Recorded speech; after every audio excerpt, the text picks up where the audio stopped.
had a bit of an issue on our Zoom link, and so I'm grateful for your patience. We do have a quorum. And first of all, I just want to say welcome back, everyone, to our NSC committee. Doesn't it feel good to be back? All right, I don't see any heads nodding yes, but I can feel the energy in the lab for our wonderful NSC committee and for the people who come to us on a monthly basis, or were coming to us on a monthly basis to share with us some of the progress throughout our city, and really to some of the programs and services that speak directly to our families. And so let me just begin by calling roll call. And Tony, do you want to do that? Yeah, I'll do that. PRNS? Here. Carrasco? Here. Esparza? Foley? Here. Jimenez? Okay, we have a quorum with the 3. Okay, wonderful. All right, so looking at our agenda, there's a review of a work plan and nothing under our consent calendar. So we're going to go directly to reports to the committee. And since we only have one item, we'll invite our guest to begin her presentation.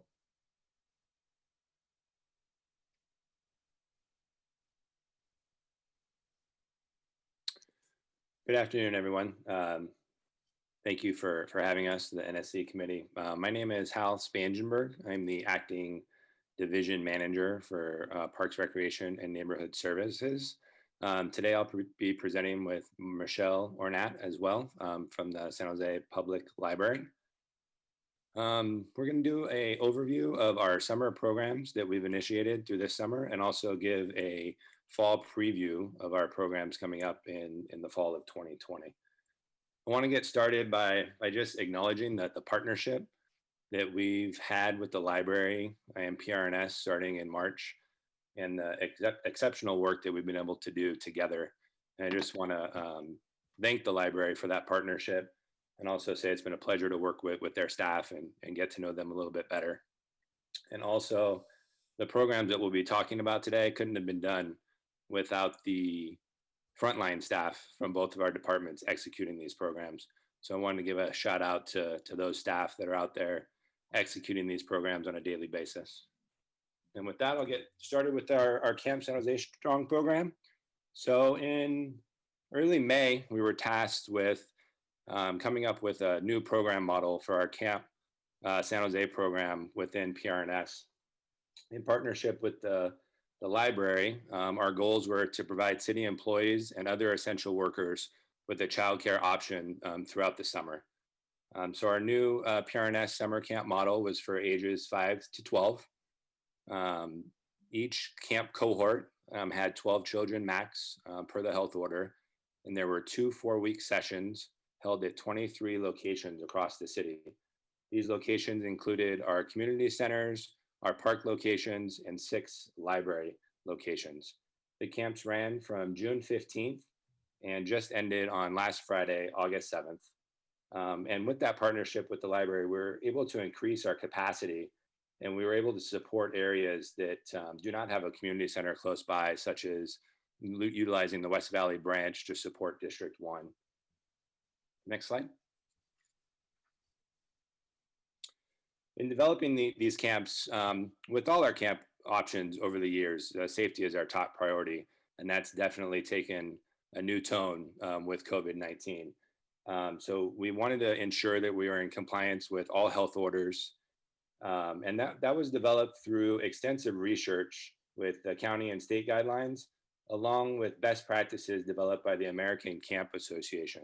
So staff was reviewing those protocols, and with that, we're able to put together a revised Camp San Jose Strong program handbook of 12 pages that detailed all the safety measures that needed to be put in place to ensure the safety of not only our camp participants, but also our staff.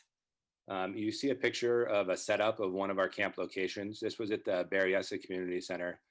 So before camp started, they set up their rooms with physical distancing. all kids had their own supplies, their own seats, their own tables to sit at throughout the day. There was markers placed on the ground to allow for that 6 feet physical distance, and all the games were set up the same way. Along with that, right before camp started, we worked jointly with the EOC Safety Liaison Branch and offered safety training to over 300 of our staff. Next slide.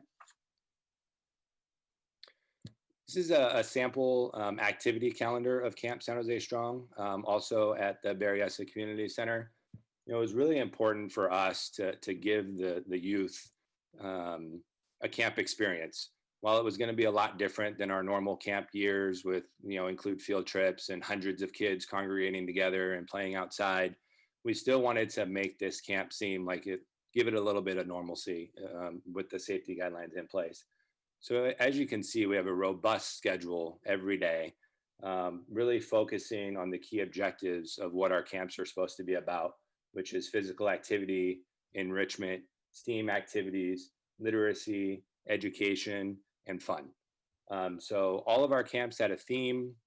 They all had a session calendar like this example shown at Berryessa, and staff was able to establish these activities in a safe manner and have that experience be fun for all the participants.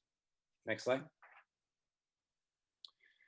And our outreach method, it was robust, especially given the length of time that we had to get the word out. We had a very short planning window and an even shorter time to kind of get the word out that the camp was going to begin. So we had a multilingual outreach effort, flyers in multiple languages, Spanish, Vietnamese, and English. We distributed our flyers at all of our food distribution locations. We emailed every single past participant in our database that had 8 children from ages 5 to 12, which was over 10,000 customers. Flash reports, next door, social media outlets, used council support and mayor support to get it out in their newsletters and on their distribution lists. With that, we also wanted to ensure that participants and families had an opportunity to utilize the scholarship and also a place to go to ask questions and register. So what we did, even though all of our community centers were closed, we stood those up and opened them up for registration, 8 locations across the city, and also supported that during nights and weekends. So it wasn't just, a 9 to 1. Some of the centers were open at night. We had evening and weekend hours. And we also provided mobile registration at the Library Express pickup location and also at Valley Palms food distribution. The enrollment for session 1, which was the first 4-week session, was 412 campers. And about 58% of those campers received a scholarship. And in session 2, that went up a bit to 478 campers with 61% on scholarship. I did want to highlight one of the outreach methods and support that we received from Councilmember Arenas and her office. In session 1, we offered programs at Welch. Unfortunately, we didn't get that registration, but through communication with her office and some additional scholarship report and outreach support, we were able to go out to Valley Palms food distribution, set up a mobile registration, also include some additional scholarship support. And in session 2, we were able to fill up that camp at Welch Park with 12 participants for a full cohort. So that was a big success story for all of us to see that program go at Welch for session 2 with 12 children. Next slide. Along with our camp program, our Grace Art and Wellness Center and Therapeutic Recreation programs still wanted to keep access and communication with their clients. So since the COVID began, our staff's been reaching out and doing wellness checks on a weekly basis. They've made, since April, they've made 770 calls, consisting of almost 15,000 minutes of wellness checks to approximately 140 members on a weekly basis. These 140 members are considered the most vulnerable of the Grace clients. Staff is working on increasing calls, streamlining efforts, and creating online opportunities for all clients. They've converted their groups to the Zoom platform and currently have 5 groups that are active, which is the men's group, the women uniquely powered group, community meeting, boundaries, and member chat online. They average about 6 to 12 members 3 times a week. Staff has also developed 6 pre-recorded videos, and they've been placed on our virtual recreation center and are currently developing 3 more. Our all access citywide therapeutic team is also working on those calls to members. They have 4 online Zoom groups currently going, which are around the town, wheelchair basketball, cooking club, and the hurling club. 6 to 12 members as well, and wellness checks are incorporated as part of that activity, with online pre-recorded videos also on the virtual recreation center for that group. Along with Grace and Art and Wellness Center wellness checks, our senior team throughout the city has also been doing wellness checks. Our citywide specialist is currently hosting a weekly Zoom meeting, which typically has about 55 participants on the Zoom, and they're covering a variety of topics of, financial assistance. They have guest speakers that come and talk about healthcare, really just reaching out to seniors and trying to pick topics that are relevant to them, especially during this time. And at a community center level, we're reaching about 400 centers by phone across all of our locations. Staff specialists are making those calls, and they're done on either a bi-weekly or a monthly basis. Next slide. Along with those programs, we've also had the San Jose Works program, which has been going on for a few years. Definitely has been impacted the numbers with COVID, but still important to stand that program up in the summer. San Jose Works was able to place 175 youth into paid internships from June 22nd through August 7th. 110 of those youth were in council offices or nonprofit organizations, also throughout the city. 35 interns were in high growth sector jobs. Some examples of those are advanced manufacturing, business, financial services, construction, healthcare, social assistance, and information technology. And then part of the Teen HQ program was virtual courses on storytelling and civil rights, and also providing library resources to create short videos about their lives, and iPads and hotspots were provided. Next slide. The Virtual Recreation Center was stood up by PRNS in May. I personally was getting a lot of calls from our staff wanting to stay connected on a recreational level. At that time, we were knee deep in food distribution and trying to figure out the way we were going as a department. And we didn't have that connection or interaction with our participants. So we stood up the Virtual Recreation Center, which included resources online. Everything was free to the community. We created live videos. We created a calendar which had theme days like Wellness Wednesdays and Fun Fridays. We had field trip suggestions, STEAM activities for kids. We had staff leading arts and crafts events. We also had a virtual preschool program and held a virtual preschool graduation for our program. And we also included a virtual rock program for our after school kids. It was launched in May, and since its inception, we had 8,452 visits, 45 live classes and events. Some of the feedback from the community was, in the beginning, was to add therapeutic programming and support. And that's when we reached out to the Grace team and the therapeutic team to add those videos. And then language access. So I'm proud to say that we were able to put a lot of Spanish and Vietnamese resources onto the Virtual Recreation Center. Next slide.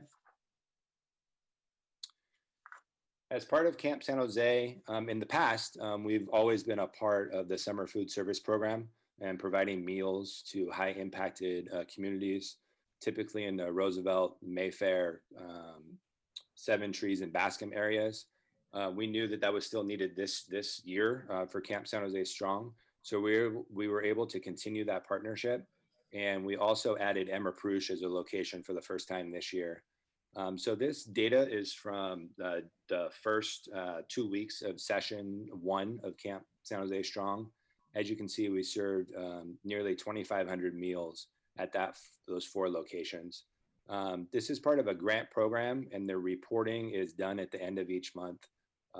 So this data is from June 30th, and I could share data with the committee if they'd like after the July and the August report is done. But for those first 2 weeks, we did serve 2,500 meals at that location. Everybody that was enrolled in any program at those 4 locations were provided lunch and snack. And a key piece about this program is our PRNS staff actually are the ones providing those meals and snacks. They go through a training program, and they are the one, our citywide specialist reports all of this to our grant to satisfy the grant agreement.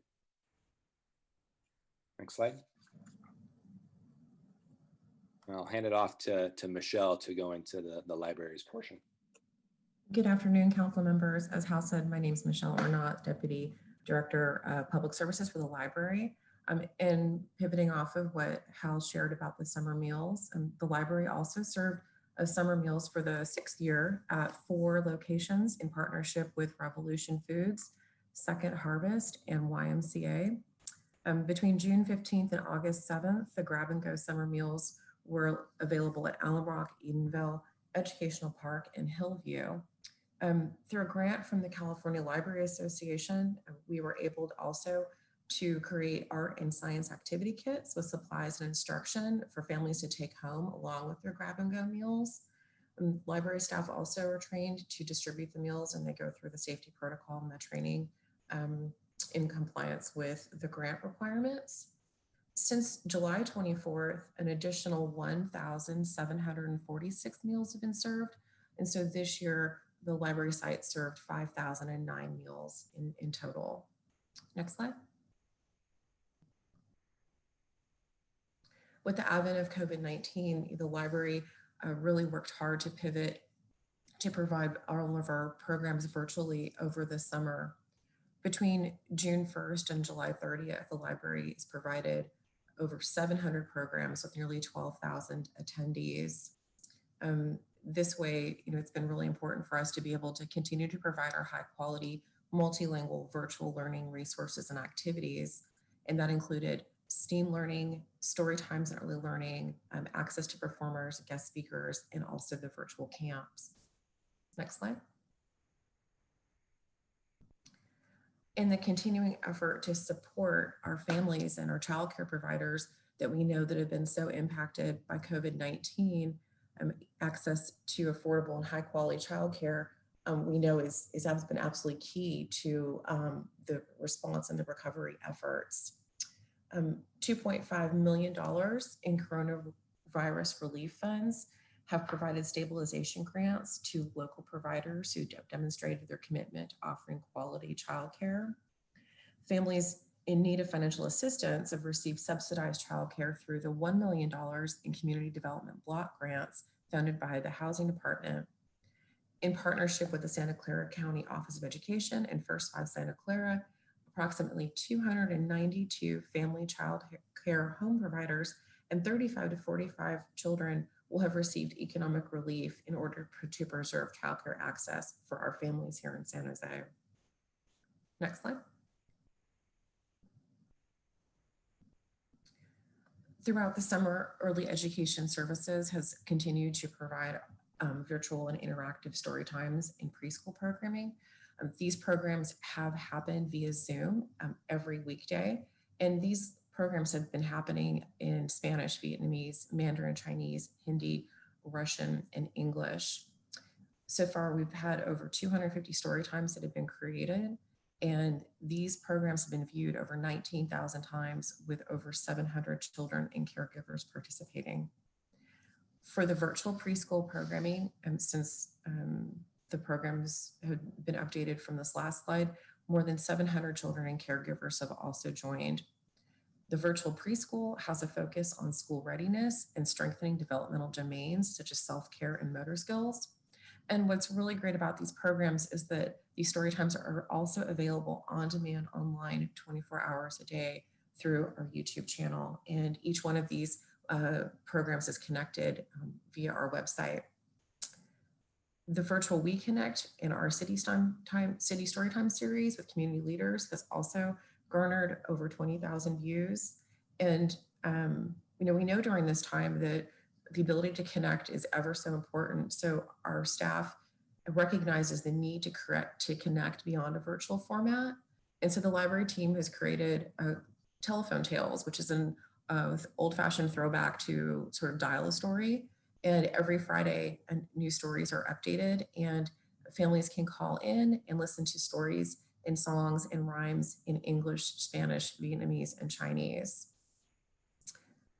And lastly, to support caregivers during this time, the library facilitates a weekly online cafe for caregivers to connect with each other in an informal setting.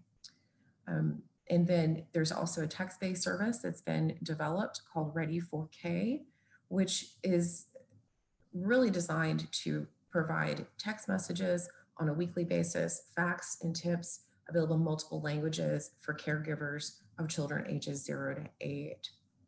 In the fall, we're going to continue to further develop our informal caregiver support in partnership with First Five, and to be able to provide professional development, coaching, networking, and support to licensed exempt caregivers. Next slide. This year's summer learning saw over nearly 6,000 people participate in summer learning. This year's program was hosted online and via a mobile app. The program's goals are similar to last year's, where pre-readers had to read 8 books, and then young readers through adults read for 8 hours, and each participant received 2 books. And for every additional 8 hours read, participants were entered into a drawing for grand prizes. The library this year coordinated with affordable housing locations to register 100 readers. And in partnership with PRNS, more than 400 campers in Camp San Jose Strong participated, and 1,300 books were distributed to those campers. Next slide. The 12th annual graphic novel making contest was held this summer from June 1st to July 31st. And this program is an opportunity for amateur authors and illustrators in 4 age groups to submit their own 8-page comic book creation. A rubric will be used by a panel of library staff and comic industry professionals to judge entries on overall story, originality, creativity, and illustrations. This year, 174 submissions have been received, and 907 people participated in 38 programs that were held around graphic novel making. The virtual award ceremony was going to be held on August 22nd at 2 p.m. and all of the winning entries will be published online in an annual collection. Next slide. SJPL staff worked really quickly to convert our planned Coding 5K camps to a virtual setting. The 8 camps allowed students to continue to take advantage of quality learning from a distance. We purchased a new browser that allowed students to log in from any device, and led by San Jose Public Library staff and Education and Program Services Unit, we were able to provide technology training to our certified volunteer K through 12 teaching staff as well, and to provide on-call tech support during camp activities. Campers were able to work via Zoom in groups of 10 to collaborate on coding and STEM projects, and they had the opportunity to engage with educational guest speakers and share their work with friends and family in an online space. We also piloted a socially distanced camp activity kit pickup event where we provided bags with all the needed STEM activity supplies to be picked up the week prior, so that every camper could be ensured that they could fully participate regardless of economic status or access. So we're really proud of that. The library staff also provided other virtual STEM programming several times each week as part of the Camp San Jose Strong curriculum in partnership with PRNS. And we were able to further expand our Coding 5K camp offerings by offering our camps for the first time to a wider variety of ages. This summer, we saw the first full camp for younger coders ages 5 through 7. And this camp also included a pilot device checkout of Apple iPads to campers. There's also wider focus on teen activities geared towards late middle and early high school students. So this year, overall, we served a total of 170 students in the Coding 5K camps. And lastly, in close coordination with a San Jose State University partnership, the library hosted a model UN virtual camp for teens, providing students with a forum to hone skills in diplomacy, negotiation, critical thinking, and public speaking. The camp served 25 students over the course of several weeks and was met with extremely positive reactions from families and students. Next slide. Beginning this fall, Early Education, Expanded Learning, and Digital Literacy Program quality standards will be implemented.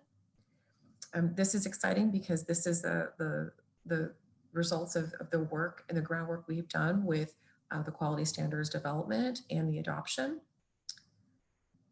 Virtual learning and recreation and engagement will also continue. We will be expanding our offerings for early learning, out of school time, teen literacy, STEM, and coding. And we'll also have volunteer opportunities to engage youth volunteers. This fall, PRNS is going to be utilizing grant funding from Santa Clara County Department of Probation to begin virtual programming for teens in San Jose and South County. And PRNS is actually currently reviewing contract language with leisure vendors to explore more programming options for recreation classes. In addition, PRNS is currently surveying preschool participants with multiple programming options, and the San Jose Recreation Preschool is set to begin in September across the PRNS Community Center locations. Also, PRNS and the library are in partnership to develop distance learning and childcare support for youth in the fall. Next slide.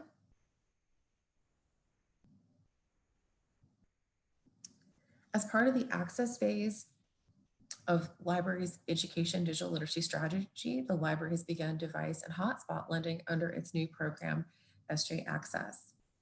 In April 2020, the digital inclusion branch was created and activated, and it has involved work with the library, Office of Civic Innovation, and Information Technology. The DI branch really explored numerous potential approaches for expanding resident access to broadband connectivity with a focus on connecting low-income households and under-resourced communities. Since its creation, the branch team has made progress to increase connectivity of digital literacy, especially to students engaging in distance learning and their families. Through deep partnership with Santa Clara County Office of Education and individual school districts, the Digital Inclusion Branch has secured 11,000 AT&T high-speed hotspots for students, their families, and other high-need populations. 8,000 of which have been distributed to school districts just this past week. Additionally, the team has hosted and facilitated information sessions and webinars, and also, excuse me, cough, been able to do that in collaboration with SCOE and to engage and learn with district leaders and educational partners.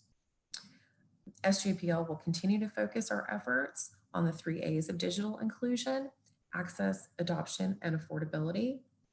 Programs set to roll out in fall 2020 include the distribution of 3,000 hotspots for city programs. And these hotspots will be available to our library patrons and also community partners and our program participants.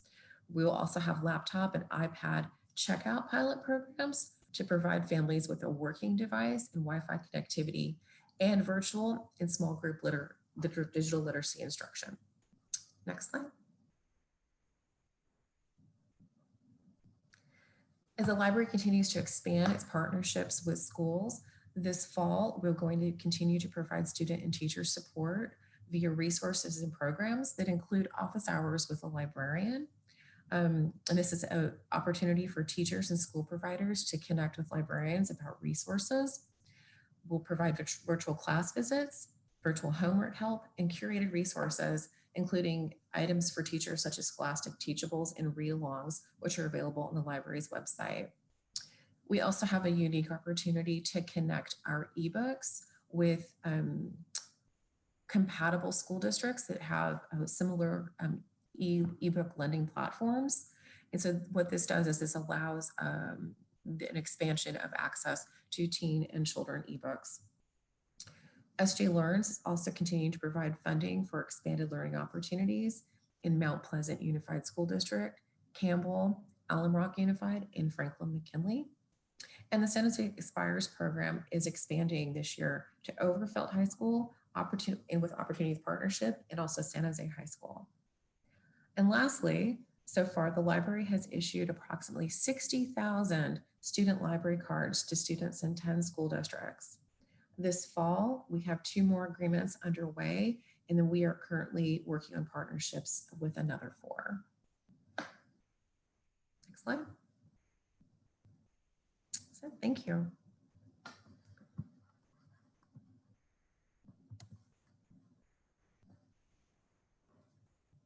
Thank you for that presentation, Michelle and Hal. And so now I'm going to turn to my colleagues.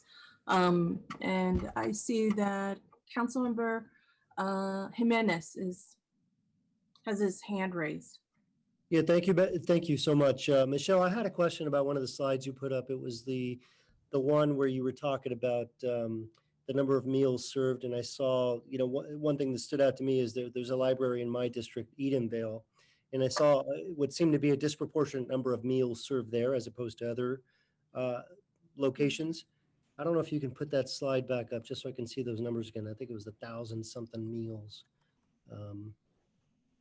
See here.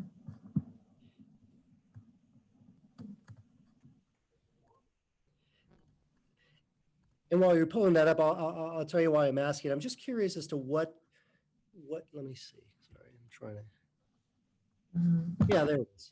So I just noticed that just the number was much higher for children at Edenville Library. And I was curious as to what those numbers, like, what do those numbers tell me, right? How do we interpret those, right? Does it suggest there's just more children in the area?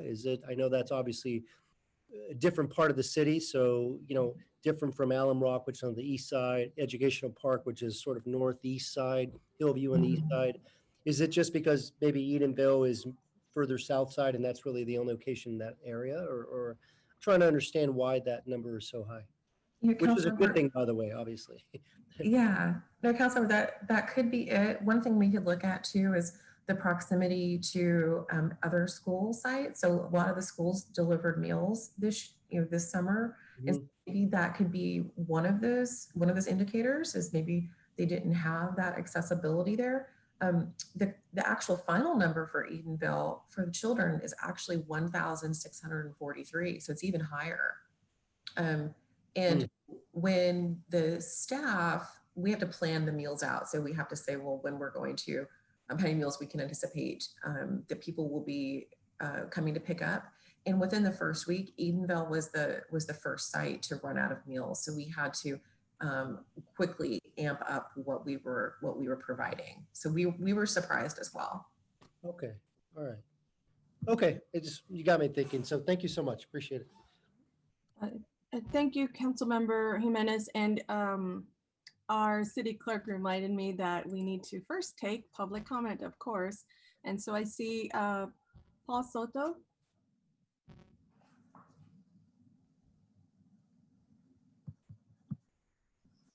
Yeah, good afternoon, Council. So this is regarding this issue, not open forum, correct? Right. Okay. Since this is the only item on the agenda. Okay, thank you. First of all, I'd like to thank you for the type of work that you do in the community regarding providing meals for the kids. I know it's a real difficult time for you. However, but the larger issues regarding food distribution, making COVID accommodations in different areas, whether it be the school or in the community centers, it's going to get worse. The issues, especially around the wintertime, it's kind of hard to put into words because I'm experiencing one reality And the council is experiencing another reality. I go to the camps, because I see everything. I'm right on a bicycle. So I'm immediately interacting with people in ways that a regular person that's working doesn't, by virtue of riding the bike. So I see everything, because I'm going at a slower speed. And as I'm seeing this, I see all of these people creating efforts around just stopping the bleeding, because it seems like the issues that we face continue to increase. And what's confusing for me is that this is happening at a time where this is one of the richest cities in the world. It just really blows my mind. There's a lot of explanations for it, but this is just an observation that I make. And again, thank you for the work that you're doing. Thank you. And Blair Beekman.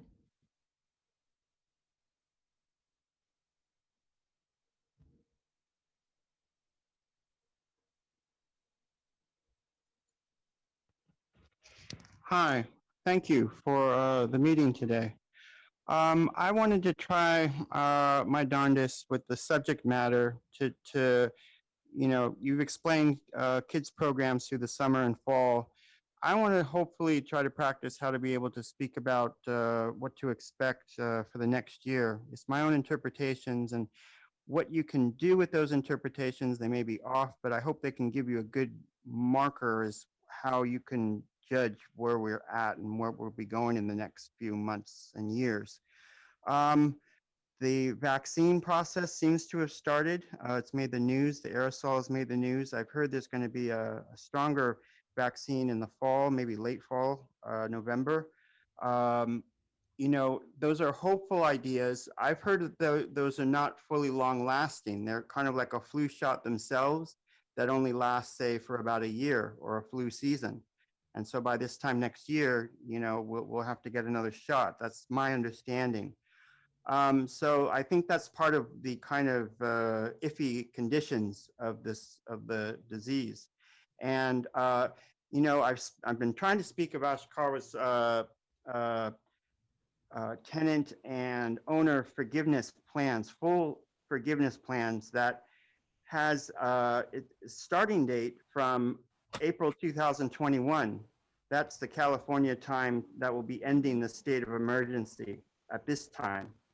I think for us to be aware of that fact really sets clear what we can expect for the next 8 months. And, we can try to work nimbly in between that time for the fall, but it just seems like we're all preparing ourselves for those. That's what we should be expecting. It is from April 1st, 2021 that rent forgiveness ideas have a full year to be accepted, and mortgage issues as well, for full forgiveness for mortgage issues too. And that's an important factor, so owners won't have to feel they have to penalize tenants. They simply will have full mortgage forgiveness and loan forgiveness things, included in these packages that people really need to check out. And I hope, if a year may not be enough, maybe we need more time. Let's be open to those ideas. Thank you, Mr. Beekman. Thank you. Thank you. So going back to the council, get my screen right. We have Councilmember Foley. Great, thank you. To Hal and Michelle, thank you for those presentations on the summer programs and the library programs. It's really good to hear that some of our kids were able to benefit from the summer camps and have a quote unquote normal summer when they might not be able to. But I have a few questions. So I'm very excited about the report. Truthfully, and I don't have small children anymore, but I remember the days when you have to find things for them to do, or they're bored at home, and you don't want them to be bored at home, and you want them to be stimulated and challenged and learning and making friends and that sort of thing. So I'm glad that PRNS in such short notice was able to go out and get some camps activated, and that we had 412 the first session and 478 the second session. And thanks to Councilmember Arenas for making sure that Welch had a pod going over there as well by her outreach to her community. That's just wonderful. Question for you. I did have a question about the scholarships, but you answered that. What's the cost for a summer camp? I'm just curious.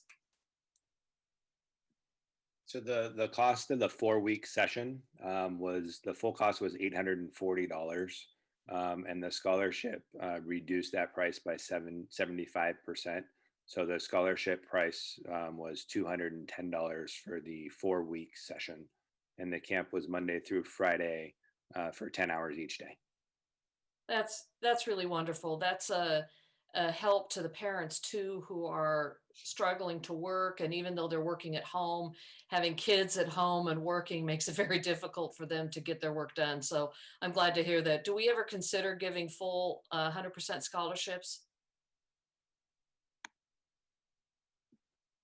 We have talked about that. Currently, our scholarship model is the 75% off of the fee. What that does is it's able to stretch out the scholarship funds that we have, which are limited, to be able to serve more people.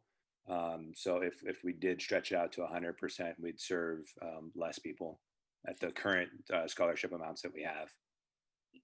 I appreciate that. And I wonder if we could take a look at maybe a sliding scale, and at some point offering 100% scholarship for students, because I would hate to have a child sent away because they can't afford the $200. And maybe if they have 2 kids, then it's a bigger financial burden. So I would really, I'd like us to consider that. I know we don't have summer camps right now, so we have some time to look into it. So just something I was thinking about, that maybe there's a way that we can offer these summer camps for free based on some sort of sliding scale. So maybe you could take a look and get back to that when it's appropriate next year as we get closer to the season. The other question I had for you, Hal, you talked about the Grace Arts and Wellness. I'm really glad to hear that that program was out and available and activated. But you talked about videos, and then you talked about wheelchair basketball online. How did that work? Did you see it? Hold on, I might have misspoke there if I actually said wheelchair or basketball. Oh, okay. If I said they were actually performing wheelchair basketball, it's not. What I meant by that was the group is very active and part of our therapeutic restoration team. So that was part of like the wellness checks and the phone calls out to the groups to ensure, just to check to see how they were doing, making sure they weren't being isolated. So it wasn't per se standing up that program and they're playing wheelchair basketball. It was more of a wellness check to that group who's normally very active. Got it. Okay.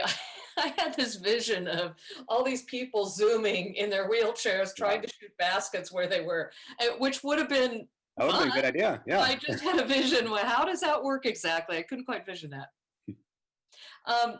Another question was, you talked about making videos. What videos did you make? What was the content? So there was a variety of videos that we did. So a lot of our class instructors, they continued to perform fitness classes. So they led yoga, some senior stretch exercises. We also had STEAM activities, which is some arts and crafts activities where we led students through art and crafts activities. Just a variety, mostly fitness and STEAM related videos. For those live events and videos that were posted. Thank you. I really appreciate the work that you did in the summer, especially stepping it up so quickly, and then getting the amount of turnout that you did and reaching out in the way that you did to get the number of students out and engaged. I think that's really fabulous and a tribute to your department and Angel and everyone else was involved in that. Michelle, I have a couple questions for you about the library program. I missed the three A's. I got access and affordability. What was the other one? The third one is adoption. Adoption. Okay, why did I not Yeah. get that? I have a question about the hotspots and the devices. You mentioned that you had 11,000, you gave away 8,000 to the schools. I assume that was at the start of the school year, so now those are gone. So there's only 3,000 left. That's amazing. Can a senior citizen come and check those out? Well, eventually we're going to be having, each location will have a set number of hotspots that seniors can check out, other people can. But the first thing we're doing is we're working with program partners as we have to work with social distancing, and we're trying to figure out the best way to teach people at the hotspots and to connect people. Because in a pre-COVID world at a library, you would come in and you would bring your cell phone and we would sit side by side and I could help you figure all of this connectivity out with that. So the team right now is working on those instructions and how we're going to get that out. So we think a great way is to work with our at-needs partners. So for example, our adult literacy students, other people who are involved with our programs, to be able to connect through a partner program, and then we'll have them available for circulation. Are we focusing on other seniors who might be isolated and at home and experiencing anxiety and isolation and depression? They may not be in the high need areas that you're talking about, but they certainly are at risk based on their age and their underlying medical issues. And I wouldn't want to exclude them. I held a town hall meeting today and we had AARP as our speaker, and we talked about senior issues and how we can assist our senior population. So is there a way that we can connect with other seniors and get this same information? And truthfully, they do need training on devices and hotspots. There's no question about that. But is there some way that we can expand that to seniors, or are you including them in the at-risk group and the group that you're reaching out to? It's one of the things that we are looking at. We have an equity and inclusion manager who is working part and parcel with this to identify who we really need to be reaching through this program. So yeah, absolutely. Okay. And do you have an idea of when that might be available in the local branches? That's what you're thinking, is that you'll assign a certain amount of hotspots to each local branch? That's Do you have right. a timing on that? Thinking it's going to be in September. That's Okay. what I'm thinking. Oh, you're going to be here, Maribel? I'm going to step away for a short time. Okay. I'll be right back. The I have the reason, meeting right here, but I'll be back. We'll talk when I come back. Sergio's having a business call. No, I don't know what he's doing. The reason I ask is because we want to get the news out as quickly as possible, and I don't want to jump the gun and have the local branches inundated with these requests. Unfortunately, I think I already have told them that they were available and they might be contacting the local branches for that information anyway. So that's the hotspots. Will the devices be available at the local branches as well? So the devices are going to be rolled out through a number of different programs, and we're still sorting that out with how we're doing this. So part of it is with the Digital Inclusion Fund grant that we're working on.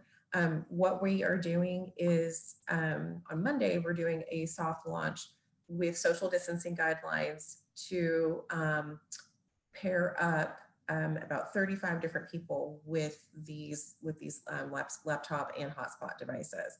That's through our partner program. So this is really our chance, because we've worked really closely with the EOC safety team to try to figure out how we get to provide this instruction, but also do it social distance. So we're really looking at this next week, and then this is going to really inform us as how we're going to roll out the rest of that and those timelines. Very good. If you could keep all the council offices posted on that, because like I said, I feel like I've jumped the gun already announcing these hotspots and devices. And now I need to backpedal a little bit and say, it's coming, and we'll let you know when when you should run to the library and pick up your device and your hotspot. So I really am grateful for the partnership with everybody involved in the hotspots, in the digital inclusion, making sure that our kids have access to the technology they need to have a successful school year. That's going to be tough enough as it is, but then to also be able to have other populations, at-risk populations, be able to benefit from the devices and the hotspots, truly, truly important around the whole city. So thank you for the report on the library and the summer camps. I really appreciate it. Thank you.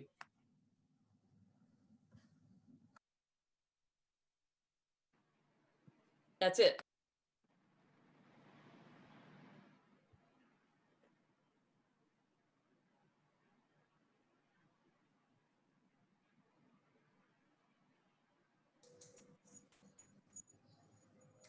Councilmember Arenas, you're on mute. Sorry, so we can't hear you.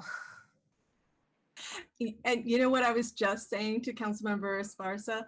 I said, you might be on mute, Councilmember Esparza. Oh, yes, living on Zoom. Thank you. Thanks, Ann. Go ahead, Councilmember Esparza. Okay, all right, thank you. So first off, I wanted to thank the teams for the food distributions and particularly, and then reaching out for the scholarships. Thank you for your support of the Valley Palms community. That's been really great. And then I had some questions around the scholarship data. So we know that 58% of those in session 1 received scholarships and 61% of those enrolled in session 2. Do we have any further details about that or any more of a breakdown? Did I miss that? I'll start. The John Cicerelli, Director, PRNS. So we do break that down by community center. So that's an average across all the system, but you'll see something like Mayfair, for example. Typically, the scholarship levels are in the 90+%, almost 100% of participants are using the scholarships, and then in other community centers it might be lower. So those are just averages across the system. Okay. And do we know what they are? I mean, it would be great to get that information, particularly for the Seven Trees area, because it's not in the presentation. Okay, thank you. Yeah, we definitely track it. Yeah, I think we Okay. reported out. I'll follow up with Hal, but I think we actually report that out on a different time of year to NSC in a different report. Okay. But Okay, all the different reports. Okay, that would be great. Thank you. And then I also wanted to thank the city folks who have been working on the hotspots,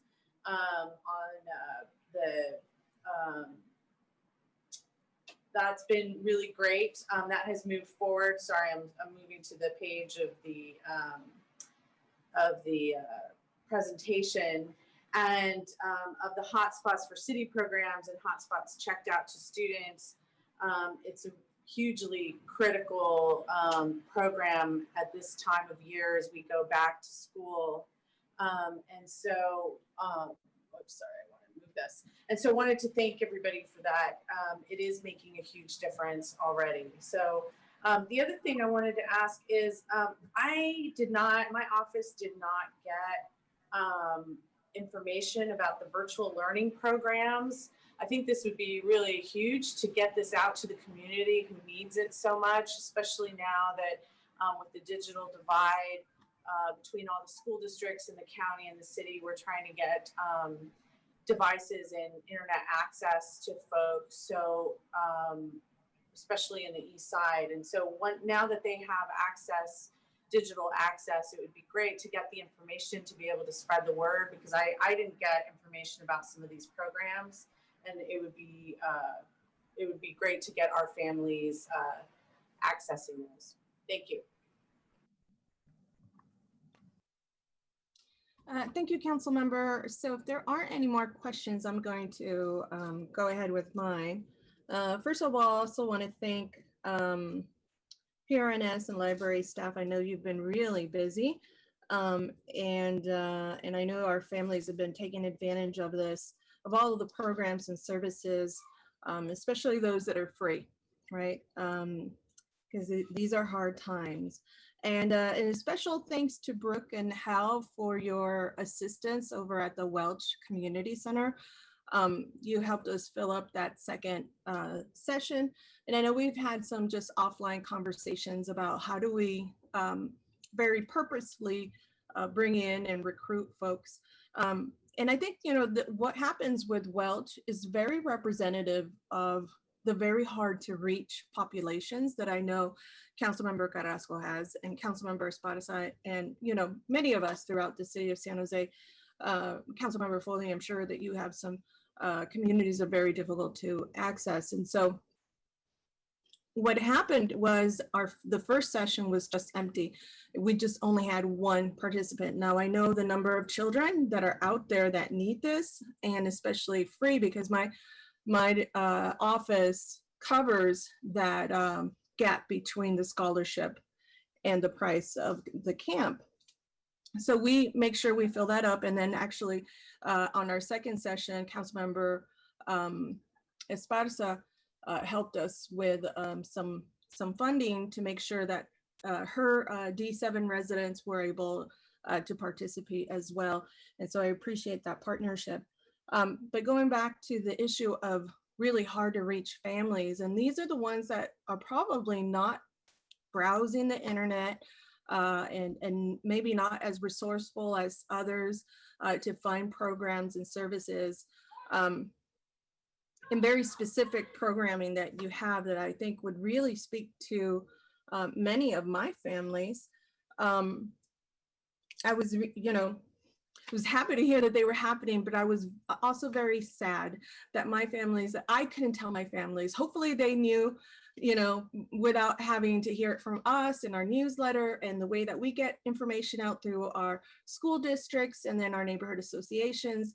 And those, you know, carry a lot of weight because it's a word of mouth as well, you know, and the information just continues on and on. And so for me, I would like us to figure out, how do we target some of these hard to reach populations?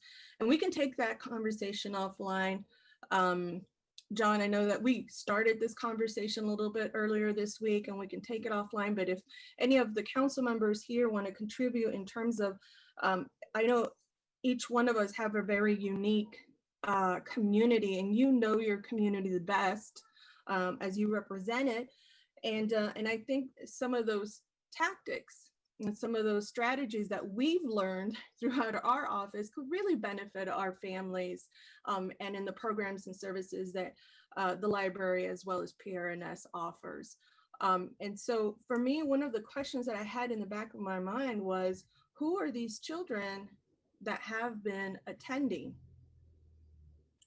Because I'm thinking about the children in my community. And, you know, I share 95122 with Councilmember Carrasco and Esparza. That is the second highest zip code for substantiated child abuse cases, which means these are families that, you know, have a high need for support.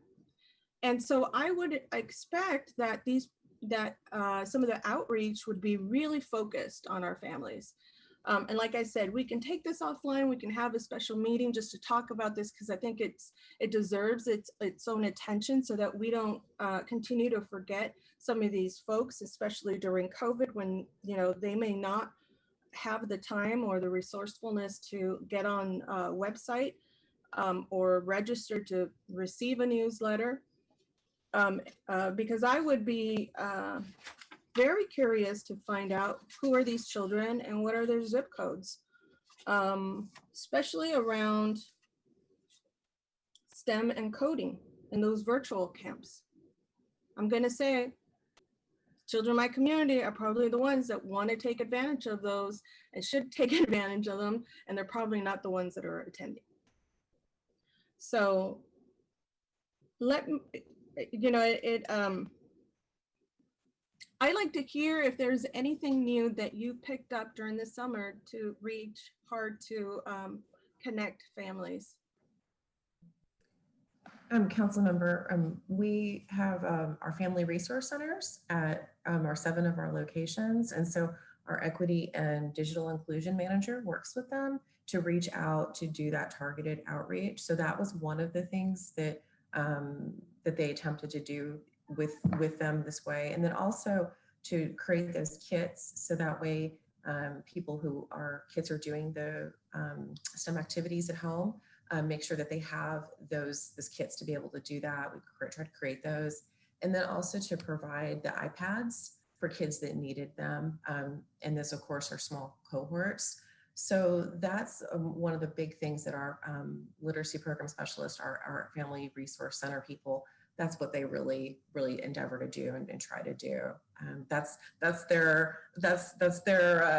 lack of a better word. That's their whole reason for existence. You know, Right. reach with those communities. And it has been hard because, you know, we know that people come to the library to connect, and then to not have to have the social distancing, to have this. I mean, it's just been an absolute. It's a heartbreak, and it's a huge deficiency.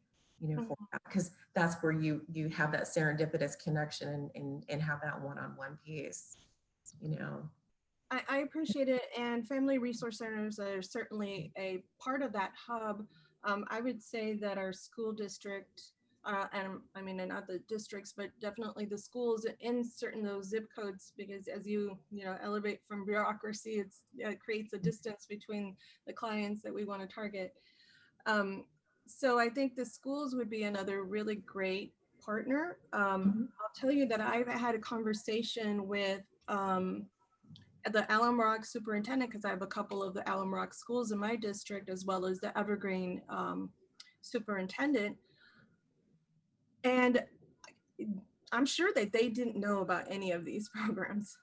We were talking mostly about childcare, and some of these schools have their childcare developed, and some of them don't. And so that is another question that I think that should also have a follow-up, is a childcare strategy, as everybody's kind of doing their own thing. Alum Rock right now doesn't have anything fixed, right? That makes me really nervous, as school's going to start probably less than a week. For parents, we want to know way ahead of time, you know, do we have a safe place for our child? And in those conversations, I learned that they actually relied on their outside partners to kind of hold them up. And these were churches. There were churches in their area that were doing free childcare or recreation programs, if you will. Now, I don't know if it had any religious content to it, but the parents felt comfortable enough that they continued to. I think they had a couple of sessions in which was a really creative way of doing this. And so it told me that Alum Rock School District didn't necessarily have the capacity to maybe do something themselves, but they relied on partners. And so I really think we need to just deepen the conversation about how do we reach these folks, because I don't think that we're reaching them. I know we're not reaching them. I can see it in my Welsh community area, and I'm willing to delve into this topic as much as possible so that we can find a solution. I'd also like to receive on an ongoing basis information about some of these library programs and services. As much as I love to hear them at NSC, I want to share them, right? And I want to be able to post them on my social media. I want to be able to get our families through our neighborhood associations. My team attends some of those meetings on an ongoing basis. They can share it there, and just through some of our informal networks. And so I'd like to receive some of those updates. The other feedback that I have, because it's not a matter of a question, it's really a matter of feedback, because what I've seen sometimes happen is that our recreation programs, or some of our programs, we don't provide sufficient time to our parents to let them know, hey, we're coming up at the end of this month. Typically it's, by the time, or at least by the time maybe I hear about them, it's the next week.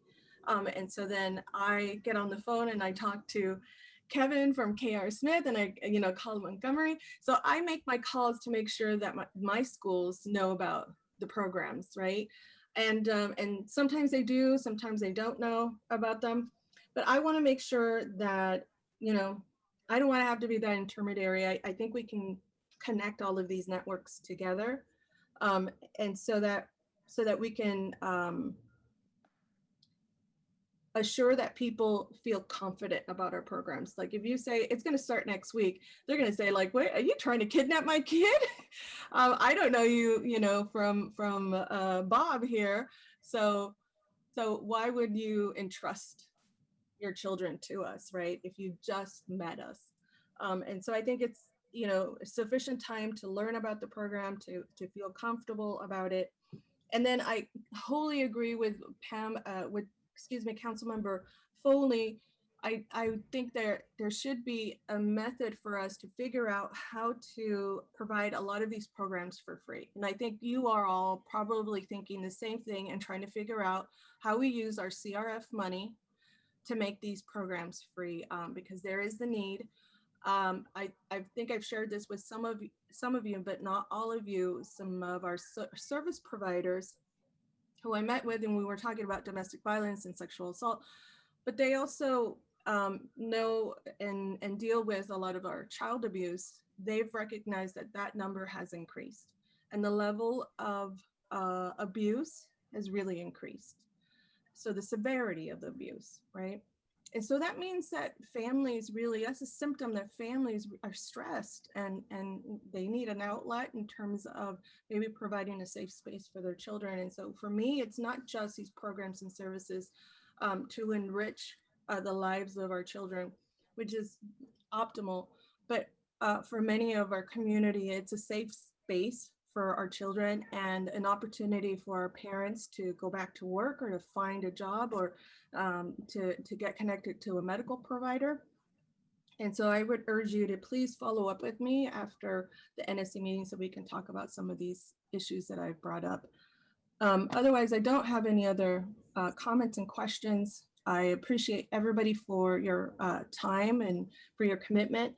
I know that this is the first time that we meet as a committee, and I know my colleagues here have been working really hard with their respective communities, and so I want to thank them as well as the frontline folks as well, the PRNS and library folks. That you've been doing this the whole summer. So thank you for supporting our families, for making sure that they have a place to go to and our children have.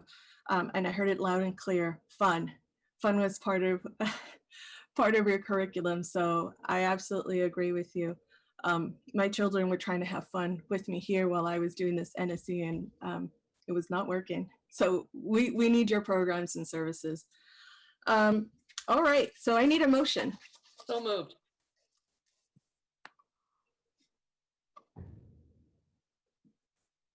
Oh boy. Okay, I'll second it too. Yeah, technically I don't think that can. Councilmember Foley, I would love for you to second it, but I don't know that would work. Maybe somebody was on mute when they said second. So if you said second, please unmute and say it again. Mm-mm.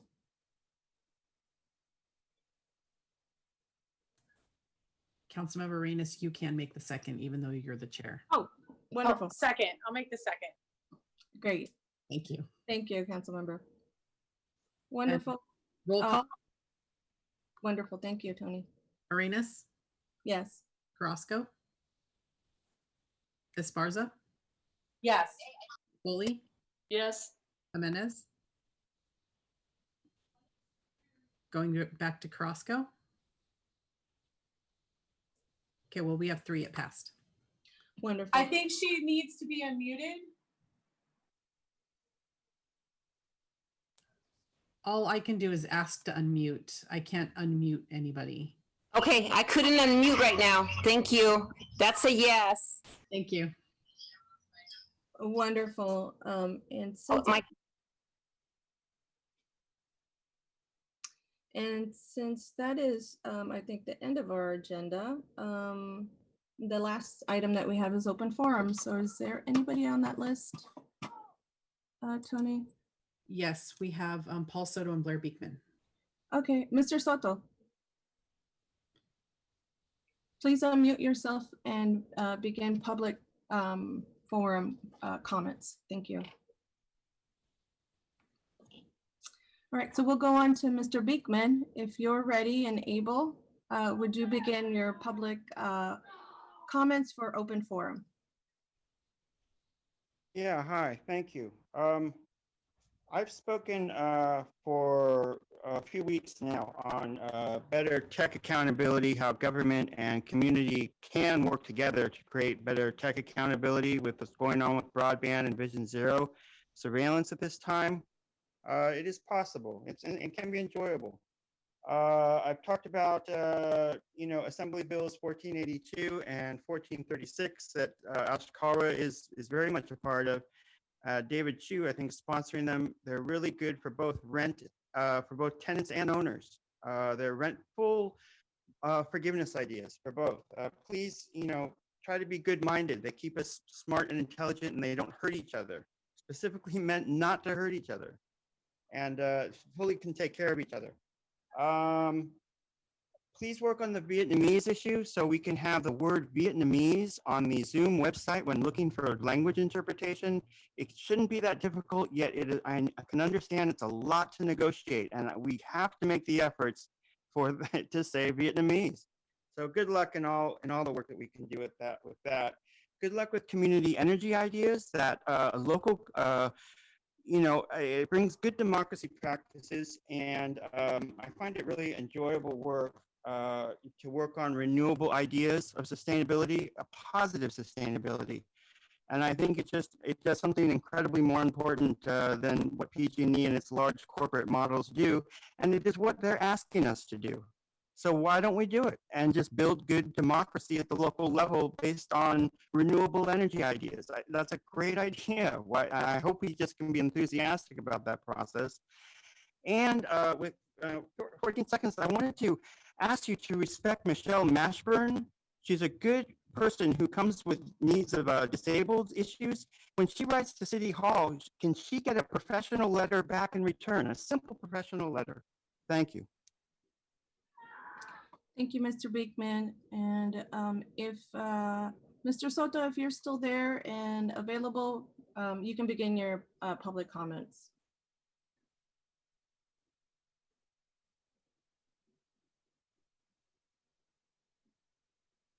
All right, this is the last call, Mr. Soto. This is open forum. And we're giving you a chance to either walk back to your phone or your device. All right, so it sounds like Mr. Soto isn't around. We did give him a couple of minutes while we had another public speaker. So meeting adjourned. Thank you.